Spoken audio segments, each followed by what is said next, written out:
What's up YouTube, Beachless Chaff here, bringing you a brand new Call of Duty Ghosts gameplay commentary. And in this commentary I'm going to be trying to swap it up a little bit compared to what I normally do. And I'm actually going to try and give you a few little tips and pointers to how you might be able to become a bit better Call of Duty player. Like if you're new to the franchise on Ghosts and stuff like that. Or if you've been playing it for a while and you just really can't get your head around how to become better in the game. Hopefully these little tips and pointers that I'm going to be giving you today are going to help you out a lot. And I'm going to jump straight into it here because I've been trying to record this about 3 times now, and every time I've ran out of time at the end of the video and not got all of my points across. So I'm going to jump straight in on number 1, and I'm going to show you, I can't show you because I haven't got a webcam or face cam or whatever, but I'm going to tell you what equipment I use myself. I'm actually playing on the Xbox One, and all of my videos so far have been on the Xbox One. So, obviously I haven't got a scuff controller or anything. When I was back on 360, I did have a scuff controller and Triton headsets for my Xbox 360. And I think that's all I actually had, as in equipment-wise. I never went for control freaks just because I don't really have problem with my accuracy too much. So I didn't really need to use them. And for the sake of like £8 or £12 or whatever they are, it would have been £12 wasted for me really. So, the one thing I would say for equipment-wise to anyone to buy before you even think about scuff controllers and stuff is buy a decent headset, or maybe not even a decent headset, just get a gaming headset. They give you such a huge advantage. In this game you'll see how many kills I just like turn, and I know where people are just by the sound of their footsteps. Scuff controllers and all, they do enhance your game, and they do make you a slightly better player. It's really hard for me to get used to the buttons on the back being knife and jump. But yeah, the one thing I would say is get yourself a headset if you can. They're not, you don't like need one, but believe me, they will give you a huge advantage over the enemy if they're not using a headset, especially with the amplified perk in this game that they've put in on Ghosts. If you're using a headset with that, it's just insane. They're well overpowered. And secondly, I'm going to jump straight into the second one here with no gaps or anything. Secondly is weapon selection and perk selection. I put these two together because they're pretty much the same sort of thing. What I do, or I actually now start mucking about with different guns and stuff like that just because it makes the game a bit more fun for me. But if you're trying to get better at the game, you want to pick the most powerful gun and the best perks that suit you and give you the best advantage over the enemy players. And the reason for this is if I was to play this game mode here with the chainsaw, I actually really like the chainsaw. But for this map, if I was coming up with someone using this AK like I am here, if I was using the chainsaw at this sort of range, there would be no way I would have the chance of taking them out over them using this AK if they was aiming in.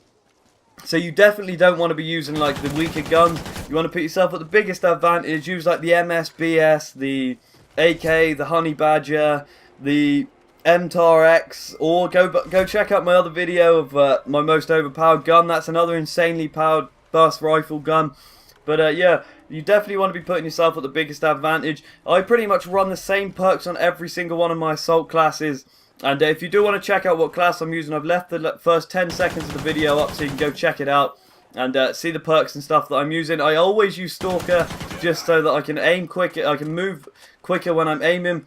So like my strafing and stuff like that is always faster. It just makes them harder to hit bullets on me when I'm moving side to side. So yeah, there's my little tips on perks and guns. The next one would be your accuracy and your sensitivity. I believe accuracy is key to winning any gunfight. If they have got better accuracy than you, they are going to win the gunfight every time pretty much. If you're shooting circles around them and their red dot or their iron sights are bang on you, hitting every bullet, they are going to take you out a lot quicker than what you are going to take them out. So it's definitely key to getting a good accuracy and finding a sensitivity that really suits you. A lot of people think high sensitivity is best. I'm completely the opposite. I play on sensitivity 3. I used to play on 8, but to be honest, 3 is a lot better for me. I pump it up a little bit for snipers just because the aiming is slower when you actually zoom down the scope. But yeah, definitely find a sensitivity that suits you and is best for your accuracy. Next is button setup. It should really come in with accuracy and stuff. I've been trying to put these in groups so that they're all around the sort of area. I'm also going to try and put some overlays on the screen, as in like the points that I put out. But I'm not too good at editing videos and stuff yet, so I won't promise that. But the next one is button layout. I play on tactical, and I know a lot of the good players play on tactical just because it's so easy to drop shot. And drop shotting does get you out of a lot of sticky situations. It takes a little bit of getting used to lying down with the stick. You'll go to knife someone and you'll lie down, or you'll go to lie down and you'll be knifing. But yeah, once you get used to it, it does give you a huge advantage drop shotting, because they'll still be shooting at like chest height, and you've already slammed to the deck shooting them still. So it does give you a big advantage. You don't win every gunfight with it, but it definitely helps win gunfights if you're up close. And then nextly would be map knowledge and map control. What I mean by this is knowing, I suppose spawns come into this as well. Knowing spawns and where the hotspots and stuff on the maps is absolutely key to doing good. I always play team deathmatch because it's the easiest for me to control and still win games. Like domination, I find I have to rely on my teammates as well to help me cap flags. If they don't help me cap flags, I die a lot. We get spawn trapped. So I normally stick to team deathmatch and stuff unless I'm teamed up with 1 or 2 other people.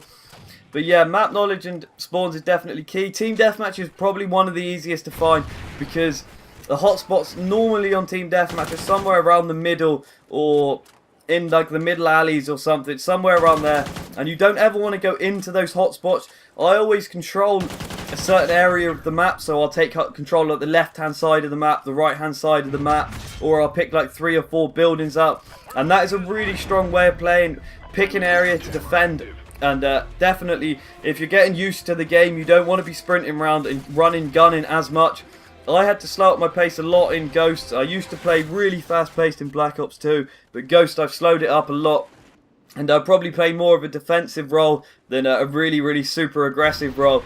And I just try to pick an area of the map to control, and it's normally around the hotspots, so I've always got the advantage of the people that are in the middle of the hotspots. I'll be always using the cover and stuff where I am. I don't camp, but I just like to control an area of the map. It's easier than trying to control the whole thing. Next one would be, it's one that you have to do. No one jumps on Call of Duty and is a good player. You have to play a lot. It's the same as any sport or anything. You have to do it a lot to become good at it. You have to practice a lot. I've played days on Call of Duties, like since they've come out, like days and days. And I know a lot of the good players, no good players that you've ever seen will be jumping straight on the game in like the first hour, getting insane kill death ratios and stuff like that. So you definitely have to play the game a lot and practice. And just keep at it. Don't get stressed out with it, because as soon as you get stressed, you do become a lot worse player.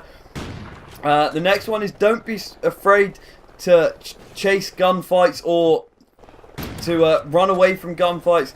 I take a lot of deaths really, and I shouldn't do it, but I chase gunfights even though I know, like say if I shoot someone in the back like 3 or 4 times, they'll run around the corner. I know they've got the advantage on me, but I'll still be stupid enough to run around that corner and die. And it happens a lot, so I would definitely say don't go chasing gunfights if you don't need to, and don't be afraid to run away. If you know that person's got a bigger advantage than you, just leave him to it. And I think that's all of my tips and tricks. I hope these helped you. And they're not going to work for everyone, but they definitely work for me.